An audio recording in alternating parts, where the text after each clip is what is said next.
Assalamualaikum warahmatullahi wabarakatuh. Alhamdulillahirabbil alamin wassalatu wassalamu ala asyrafil anbiya'i wal mursalin wa ala alihi wa sahbihi ajma'in, amma ba'du. Perkenalkan, nama saya Muhammad Fawaz Akid dari Universitas Islam Negeri Sumatera Utara di Fakultas Ilmu Tarbiyah dan Keguruan, program studi Pendidikan Bahasa Arab. Tujuan saya membuat video ini adalah sebagai bentuk tugas yang diberikan oleh Bapak Usyono MA selaku dosen pengampu mata kuliah Filsafat Ilmu. Di sini saya akan menjelaskan, mempresentasikan sedikit apa yang saya ketahui tentang ilmu dan pengetahuan. Baiklah, yang pertama adalah pengertian ilmu. Istilah ilmu berasal dari bahasa Arab alima ya'lamu, yang berarti tahu atau mengetahui. Secara istilah atau terminologi ilmu dapat diartikan sebagai mengetahui secara hakiki. Dalam bahasa Inggris, ilmu diartikan dengan science yang berasal dari bahasa Latin, yaitu scio dan scire yang berarti tahu.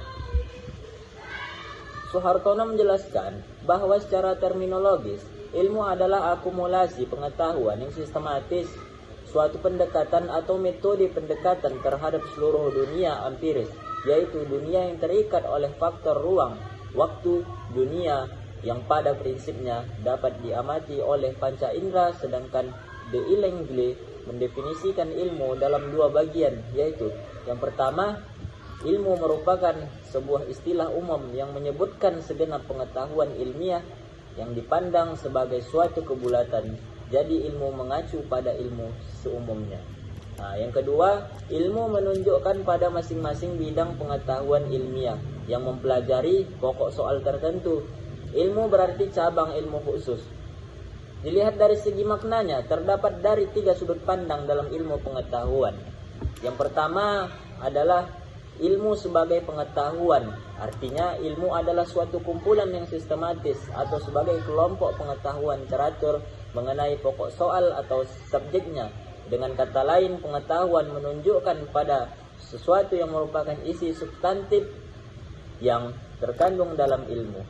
Yang kedua, ilmu sebagai aktivitas, mempelajari suatu aktif, menggali, mencari, mengejar, atau menyelidiki sampai pengetahuan itu diperoleh, sehingga dapat diartikan bahwa ilmu merupakan aktivitas ilmiah yang dapat berwujud studi, penyelidikan, inquiry, usaha menemukan, attempt to find, dan pencarian.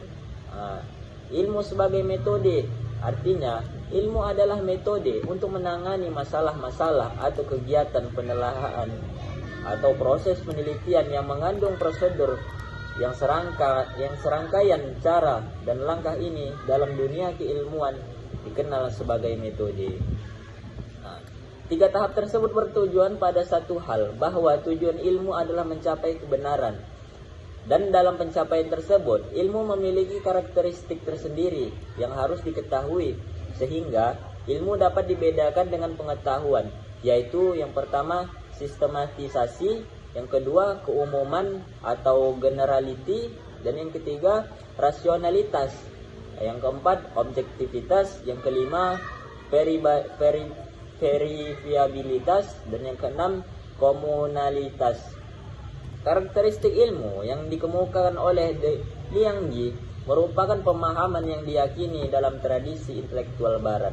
Kemudian menurutnya terdapat tiga hal penting dalam memahami pengertian ilmu, yaitu yang pertama, ilmu sebagai proses, ilmu sebagai aktivitas penelitian, dan sebagai aktivitas pemikiran atau proses penelitian yang menyangkut beberapa hal, yaitu yang pertama rasional, yang kedua kognitif, yang ketiga teologi.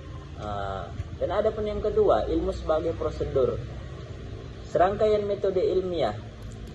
Yang ketiga, ilmu sebagai produk. Ilmu sebagai produk pengetahuan sistematis yang tersusun secara runtut, bertahap, terdapat saling hubungan dan saling ketergantungan, terdiri dari bagian-bagian namun menunjukkan kesatuan.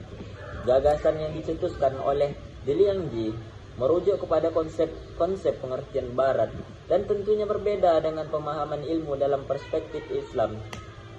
Wan Muh mengutamakan mengutarakan bahwa ilmu memiliki 10 arti, yaitu ma'rifah atau pengenalan, yang kedua syu'ur, bisa disebut dengan kesadaran, yang ketiga tazakkur, yaitu pengingat, yang keempat fah dan fikih, pengertian dan pemahaman, yang kelima akli, intelektual, yang keenam dirayah, san riwayah, perkenalan dan narasi, dan yang ketujuh hikmah, kearifan, dan yang kedelapan adalah alamah, lambang.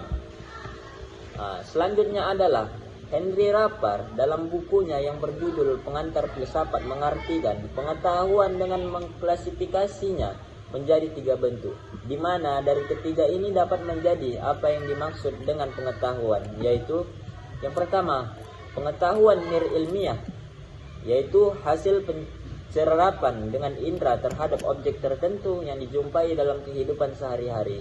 Yang kedua, pengetahuan prailmiah, merupakan hasil pencerapan indrawi. Yang ketiga, pengetahuan rasional. Pengetahuan rasional ini merupakan hasil pemikiran rasional yang tersedia untuk diuji lebih lanjut. Ketiga pengetahuan ini dapat diartikan sebagai sebuah tahapan dalam menjadikan pengetahuan sebagai suatu ilmu. Mungkin inilah yang bisa saya sampaikan. Jika ada yang kurang, saya mohon maaf. Wabillahi taufiq wal hidayah. Assalamualaikum warahmatullahi wabarakatuh.